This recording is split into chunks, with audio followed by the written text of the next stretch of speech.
Bismillah, ku melangkah dengan doa dan percaya.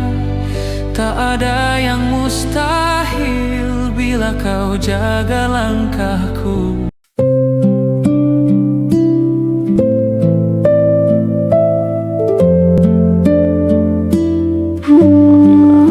Hari-hari di Karbala terus bergerak menuju takdir yang tetap yang telah ditetapkan Allah.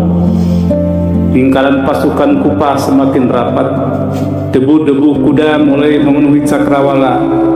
Jumlah manusia yang datang untuk mengepung Al-Husain semakin bertambah. Namun sebelum Karbala memasuki hari-hari terakhirnya, sebelum seluruh jalan kembali tertutup, sebelum langit menyaksikan pengorbanan yang akan mengguncang sejarah hingga akhir zaman, Allah masih membuka beberapa pintu terakhir bagi manusia untuk kembali kepadanya. Sebab rahmat Allah selalu mendahului hukumnya. Hujah Allah selalu disempurnakan sebelum keputusannya diturunkan. Dan Karbala adalah salah satu bukti terbesar dari kasih sayang Allah kepada manusia. Bahkan menjelang tragedi terbesar dalam sejarah Islam, Allah masih mengirimkan kesempatan demi kesempatan kepada mereka yang mau berpikir dan kembali. Di antara kisah yang sangat menggetarkan pada fase ini adalah pertemuan Imam Husain alaihissalam dengan Ubaidullah bin Hur al-Ju'fi. Al-Ju'fi bukan musuh Ahlul Bait. Ia bukan pendukung fanatik Bani Umayyah. Ia bukan orang yang membenci Al-Husain. Justru disitulah letak tragedinya. Ia mengenal Al-Husain. Ia mengetahui siapa putra Fatimah yang sedang berdiri di hadapannya. Ia mengetahui siapa Yazid. Ia mengetahui siapa yang berada di jalan kebenaran dan siapa yang berada di jalan kebatilan.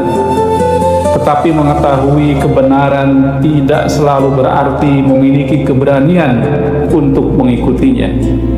Kadang-kadang yang memisahkan manusia dari keselamatan bukanlah kebodohan, melainkan ketakutan. Bukan kurangnya pengetahuan, melainkan terlalu besarnya kecintaan kepada dunia yang sedang berada di tangannya. Ketika mendengar bahwa Husain berada tidak jauh dari tempat tinggalnya, Ubaidullah justru berusaha menghindar. Ia tidak ingin bertemu, barangkali karena ia memahami bahwa ada pertemuan-pertemuan tertentu yang tidak memungkinkan seseorang lagi bersembunyi di balik alasan. Ada pertemuan yang memaksa hati mengambil keputusan. Ada pertemuan yang mengakhiri seluruh kompromi. Dan bertemu Al-Husain berarti bertemu dengan hujah Allah yang tidak bisa dipatahkan. Namun Al-Husain tetap mendatanginya. Betapa agung akhlak seorang imam. Beliau sedang menuju syahadah. Beliau sedang membawa keluarga dan anak-anaknya ke tengah-tengah ancaman yang semakin besar. Beliau sedang memikul amanat yang tidak sanggup dipikul oleh gunung-gunung, tetapi beliau masih menyempatkan diri mendatangi seseorang yang sedang menghindarinya. Beliau tidak datang meminta harta, tidak datang meminta perlindungan, tidak datang meminta kedudukan. Beliau datang untuk menyelamatkan satu jiwa, sebab bagi para wali Allah, satu hati yang terselamatkan lebih berharga daripada seluruh dunia.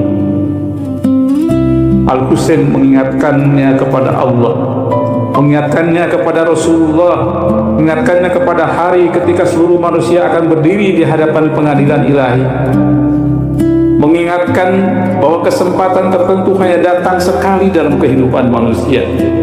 Sesaat seakan langit berhenti menunggu jawaban, namun Ubaidullah tidak mampu melangkah.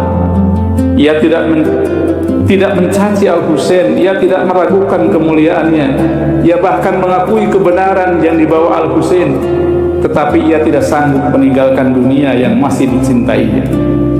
Sebagai gantinya ia menawarkan sesuatu yang menurutnya sangat berharga. Ia menawarkan seekor kuda yang terkenal karena kecepatan dan ketangguhannya. Seakan-akan ia ingin berkata kepada Al-Husain, "Aku tidak dapat memberikan diriku, tetapi aku dapat memberikan sesuatu milikku." Betapa sering manusia melakukan hal yang sama di hadapan Allah.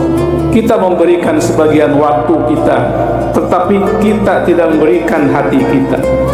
Kita memberikan sebagian harta kita, tetapi tidak memberikan keberanian kita. Kita memberikan sebagian tenaga kita, tetapi tidak memberikan komitmen kita. Kita memberikan pujian kepada kebenaran, tetapi tidak memberikan kesediaan untuk berjalan bersama kebenaran. Kita ingin dikenal sebagai pecinta para wali Allah, tetapi tidak ingin memikul beban yang dipikul para wali Allah. Padahal ada saat-saat tertentu dalam sejarah ketika Allah tidak meminta sesuatu dari kita, tapi Allah meminta diri kita sendiri. Maka Al-Husain menjawab dengan kalimat yang sangat singkat kepada Al-Jufi, tetapi mengguncang sepanjang zaman. La hajata lana fi farasi wala fi. Kami tidak membutuhkan kudamu dan kami tidak membutuhkan dirimu. Betapa dalam luka yang tersembunyi di balik jawaban Al-Husain. Sebab yang sedang ditolak oleh Al-Husain bukan seekor kuda, melainkan cara berpikir yang ingin memisahkan antara pengorbanan dan diri sendiri. Ubaidullah ingin memberikan sesuatu tanpa memberikan dirinya. Ia ingin tetap berada di zona yang aman, tetap pada saat yang sama tetap merasa memiliki andil dalam perjuangan. Ia ingin menjaga jarak dari risiko, tetapi tetap dengan mengharap kemuliaan. Dan bukankah godaan semacam ini tidak pernah hilang dalam sejarah? Tidak sedikit manusia yang mencintai Ahlul Bait dengan lisannya, tetapi enggan berjalan di jalan Ahlul Bait ketika jalan itu menuntut pengorbanan. Tidak sedikit yang rela menyumbangkan hartanya, tetapi tidak rela menyerahkan kenyamanannya. Tidak sedikit yang bersedia memberikan ilmunya, tetapi tidak bersedia memberikan keberpihakannya. Tidak sedikit yang menawarkan keterampilannya, pengaruhnya, jaringannya, bahkan waktunya untuk dakwah Ahlul Bait, tetapi ketika kebenaran membutuhkan kehadiran dirinya, ia mulai mencari alasan untuk menjauh. Seperti menjauhnya Al-Jufi dari Al-Husain. Seakan-akan ia berkata kepada Al-Husain, ambillah apa yang aku miliki, tetapi jangan minta aku ikut berjalan bersamamu. Padahal inti Karbala bukanlah apa yang kita miliki. Inti Karbala adalah siapa diri kita. Allah tidak sedang menghitung berapa banyak yang kita berikan. Allah sedang melihat apakah hati kita benar-benar berada di pihak kebenaran. Sebab sangat mungkin seseorang menghabiskan hidupnya membantu sebuah perjuangan, tetapi jiwanya tidak pernah benar-benar hadir di dalam perjuangan. Sangat mungkin seseorang berbicara tentang Al-Husain, mengajarkan kepada kita tentang Al-Husain, menulis tentang Al-Husain, membela Al-Husain, bahkan menangis untuk Al-Husain. Tetapi ketika nilai-nilai Al-Husain menuntut keberanian, kejujuran, kesetiaan, dan pengorbanan, ia justru memilih keselamatan dirinya sendiri. Karena itu jawaban Al-Husain kepada Ubaidullah Al-Jufi sesungguhnya adalah pelajaran besar bagi seluruh zaman. Kebenaran tidak selalu membutuhkan apa yang kita miliki. Kebenaran membutuhkan kita. Kebenaran tidak mencari tambahan harta, tambahan kemampuan atau tambahan kekuatan semata. Kebenaran mencari hati yang hadir sepenuhnya bersama kebenaran. Dalam sebagian riwayat disebutkan bahwa setelah itu Imam Husain membaca firman Allah, wa ma kuntu muttahidal mudillina aduda. Aku tidak akan menjadikan orang-orang yang menyimpang sebagai penolong. Seakan-akan beliau ingin menegaskan bahwa perjuangan Allah tidak dibangun di atas kekuatan yang kosong dan dari komitmen. Agama Allah tidak memerlukan dukungan yang lahir dari keraguan, sebab Allah mampu memenangkan agamanya tanpa bantuan siapapun. Yang dicari Allah bukan banyaknya manusia, melainkan ketulusan yang diberikan manusia. Setelah Karbala berlalu, Ubaidullah hidup dengan penyesalan yang panjang. Ia menangis, ia meratap, ia menulis syair-syair yang mengakui kesalahannya. Ia mengetahui bahwa dirinya telah kehilangan kesempatan terbesar dalam hidupnya, tetapi waktu tidak pernah kembali. Dan mungkin itulah salah satu pelajaran yang pahit dari Karbala. Tidak semua penyesalan mampu mengembalikan kesempatan yang telah hilang. Ada kesempatan yang hanya mengetuk pintu hati kita satu kali saja. Ketika ia pergi, ketika kesempatan itu berlalu, yang tersisa hanyalah kerinduan dan air mata saja. Akan tetapi Karbala tidak hanya menyimpan kisah tentang kesempatan yang hilang. Karbala juga menyimpan kisah tentang kesempatan yang disambut. Jika Ubaidullah bin Hur menjadi lambang seorang manusia yang mengetahui kebenaran tetapi tidak sanggup berjalan bersamanya, maka Allah menghadirkan kepada kita kisah lain yang berdiri di sisi perlawanan. Di sisi yang berlawanan, kisah itu adalah kisah Juhair bin Al-Qaid. Pada awal perjalanan, Juhair bukan termasuk orang yang ingin mendekat kepada Al-Husain. Bahkan sebagian riwayat menggambarkan bahwa ia berusaha menghindari pertemuan dengan Al-Husain, dengan putra Fatimah. Setiap kali rombongan berhenti, ia berusaha agar tidak berhenti di tempat yang dekat dengan Al-Husain. Seakan-akan ia mengetahui bahwa ada perjumpaan yang dapat mengubah seluruh jalan hidup seseorang, dan memang demikianlah yang terjadi. Suatu hari utusan Al-Husain datang kepada Juhair Al-Qaid dan berkata, "Inna Aba Abdillah yad'uka." Sesungguhnya Abu Abdillah memanggilmu. Suasana menjadi hening. Juhair terdiam. Orang-orang yang duduk bersamanya pun terdiam, seakan-akan waktu berhenti sesaat. Sebab ia mengetahui siapa yang sedang memanggilnya. Bukan seorang pemimpin kabilah, bukan seorang tokoh politik. Yang memanggilnya adalah Husain bin Ali, seorang hujah Allah di muka bumi.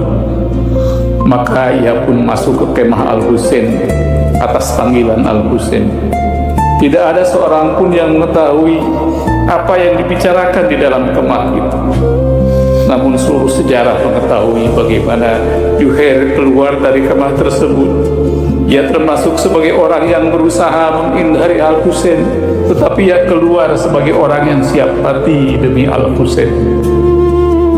Wajahnya berubah, pandangannya berubah, tujuan hidupnya berubah.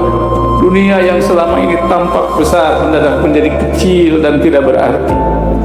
Dan Karbala yang selama ini tampak menakutkan mendadak menjadi sesuatu yang dirindukan. Kemudian ia berkata kepada istrinya dengan penuh kelembutan agar kembali kepada keluarganya dan tidak ikut menanggung apa yang akan terjadi. Sebab ia telah mengambil keputusan yang tidak akan pernah ia tarik kembali. Ia memilih Al-Husain dan meninggalkan dunia. Hadirin ahli majlis aja, malam ini kita menyaksikan dua wajah manusia yang berdiri di hadapan kesempatan yang sama, tetapi memilih jalan yang berbeda. Ubaidullah bin Hur tidak memusuhi Al-Husain, tidak membenci Al-Husain, bahkan mengetahui dengan baik siapa Al-Husain. Namun pengetahuannya ternyata tidak selalu melahirkan kebenaran dan tidak selalu melahirkan keberanian. Ketika kesempatan datang mengetuk pintunya, ia memilih keselamatan dirinya sendiri. Ketika hujah Allah berdiri di hadapannya, ia memilih menunda keputusan dan penundaan. Penundaan itu berubah menjadi penyesalan yang tidak pernah selesai hingga akhir hayatnya. Sebaliknya, Juhair bin Al-Qaid yang pada awalnya justru berusaha menghindari pertemuan dengan Al-Husain, ketika panggilan itu sampai kepadanya, tidak membiarkan ketakutan mengalahkan kebenaran yang telah ia kenal dari Al-Husain. Jika Ubaidullah memilih jauh, Zuhair memilih mendekat kepada Al-Husain. Jika Ubaidullah mempertahankan dunia yang ada di tangannya, Zuhair melepaskan dunia itu demi sebuah kebenaran yang lebih besar. Keduanya mengetahui siapa Al-Husain. Keduanya diberi kesempatan untuk menentukan sikap, tetapi yang satu memilih keamanan dan kenyamanan, sementara yang lain memilih pengorbanan dan pengabdian. Karena itulah sejarah mengenang Ubaidullah sebagai simbol kesempatan yang hilang, sedangkan Zuhair dikenang sebagai simbol kesempatan yang disambut dan dimanfaatkan. Yang satu menangisi keputusan yang tidak pernah diambil, sedangkan yang lain memperoleh kemuliaan syahadah karena berani mengambil keputusan pada saat yang paling menentukan di dalam hidupnya. Kehadapan kita seringkali diberikan pilihan-pilihan kita untuk menentukan keputusan apakah akan ikut bersama Al-Husain atau tidak. Bukan dalam bentuk fisik, tapi dalam bentuk-bentuk ketika kita dituntut untuk mengutamakan keinginan Ahlul Bait di atas keinginan kita. Marilah kita berpikir sejenak kepada siapa lebih dekat kita, kepada Ubaidullah Al-Hur, apakah kepada Zuhair bin Al-Qaim ketika tawaran-tawaran itu dihadapkan kepada kita.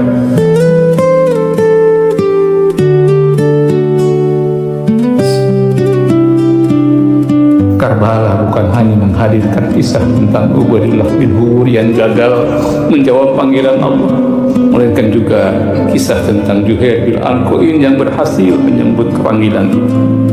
Keduanya berada di hadapan hujah yang sama, mengenal pribadi yang sama, memperoleh kesempatan yang sama untuk menentukan arah hidup mereka. Akan tetapi ketika Husain memanggil, Ubaidullah memilih mundur dari keselamatan demi keselamatan dirinya, sedang Zuhair melangkah maju meskipun harus kehilangan seluruh kenyamanan kebersamaan dengan keluarganya. Ia tinggalkan demi Al-Husain.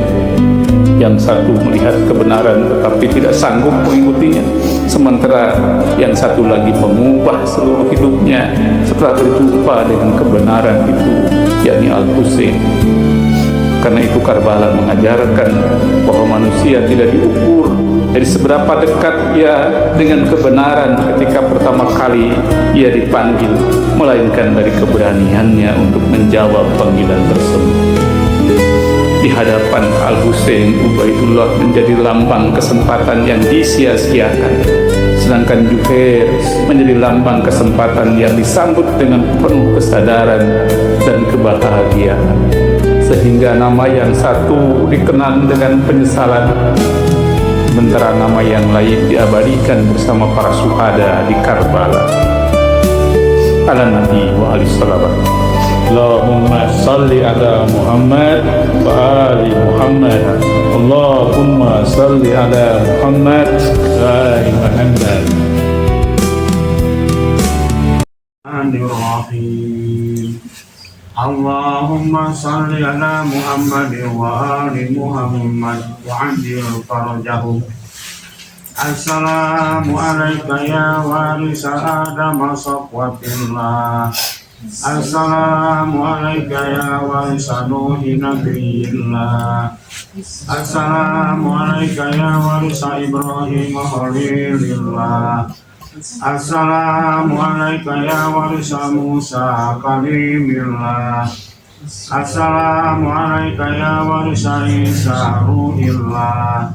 Assalamu alayka ya warisa Muhammadin habibillah. Assalamu alayka ya warisa aliyin amiril mu'minin waliyillah. Assalamu alayka ya warisa al-hasan syahidi sibti rasulillah. Assalamu alayka ya ibna rasulillah. Assalamu alayka ya ibna bashirin nadir wa ibna sayyidil wasiyyin. Assalamualaikum ya ibna Fatimah sayyidatin nisa'il alamin. Assalamualaikum ya Aba Abdillah. Assalamualaikum ya Hiratallahi wa benahi Rafi. Assalamualaikum ya Sarallahi wa Basari. Assalamualaikum ayuhal witrul mautul. Assalamualaikum ayuhal imamul hadis zaki.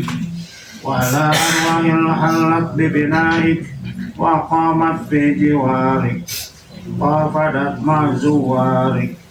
Assalamualaikum minni ma baqitu wa baqiya wan nahar lailu wan nahar.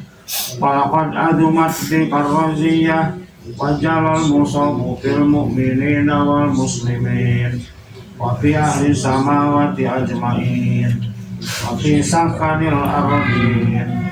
Wa inna lillahi wa inna ilaihi raji'un. Wa inna lillahi wa inna ilaihi raji'un.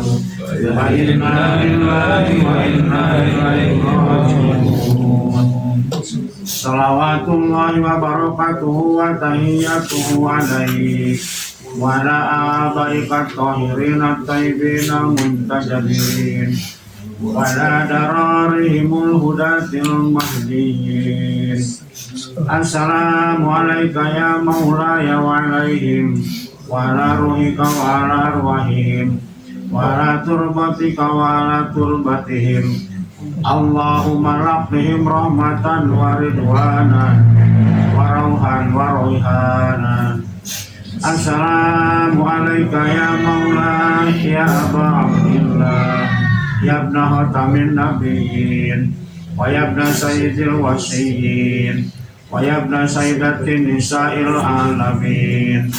Assalamualaikum ya syahid ya ibna syahid ya Aba syahid ya Aba syuhada.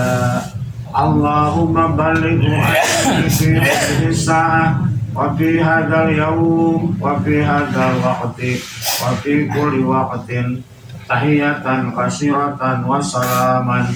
Salamullahi alaika wa rahmatullahi wa barakatuh ya ibna sayyidil alamin wa lal mustadhadina maka salaman muttasilan mattasala lailu wan nahar. Assalamualaikum Husain ibn Ali syahid. Assalamu ala Ali ibn Husain syahid. Assalamu ala Abbas ibn Amiril Mu'minin syahid. Assalamu ala suhada'i min wuldi Amiril Mu'minin. Assalamu ala suhada'i min wuldil Hasan. Assalamu ala suhada'i min wuldil Husain.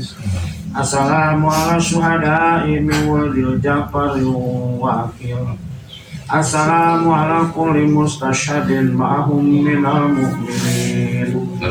Allahumma salli ala Muhammad wa ali Muhammad wa ballighum anni tahiyatan kasiratan wa salaman. Assalamualaikum ya Rasulullah. Assalamualaikum warahmatullahi wabarakatuh. Assalamualaikum ya Fatimah. Assalamualaikum warahmatullahi Husain. Assalamualaikum ya Amirul Mukminin. Assalamualaikum warahmatullahi Husain. Assalamualaikum ya Aba Muhammadin Hasan. Assalamualaikum fi ahikal Husain. Ya Maula ya Aba Abdillah ana daifullah wa daifuk wa jarullah wa jaru wa kulli daifin wa jarin kira wa kira ya fi hadzal waqti antas alallahu subhanahu wa ta'ala ayyarzuqani baka qarqabati minan nar innahu sami'un du'a. Assalamu ala Husain wa ala ali ibn Husain wa ala auladul Husain wa ala ibn Badalabas wa al hawra janabat latil Karbala wa ashabil Husain wa rahmatullahi wa barakatuh. ala nabi wa salawat.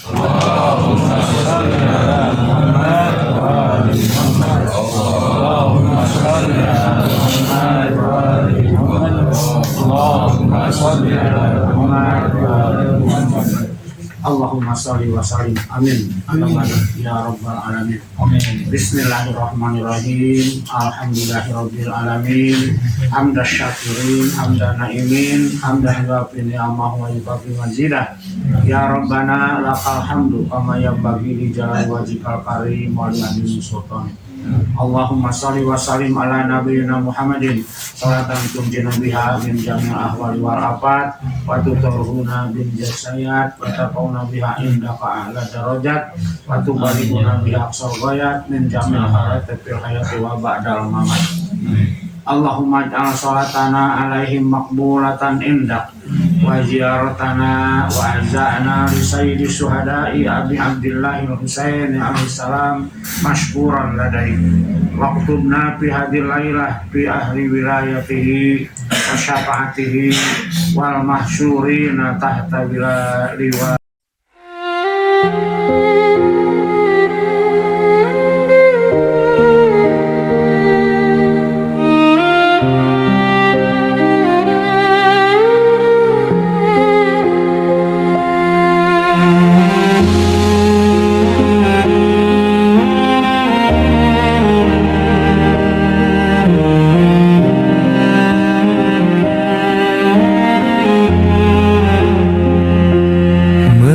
Meratapi Husain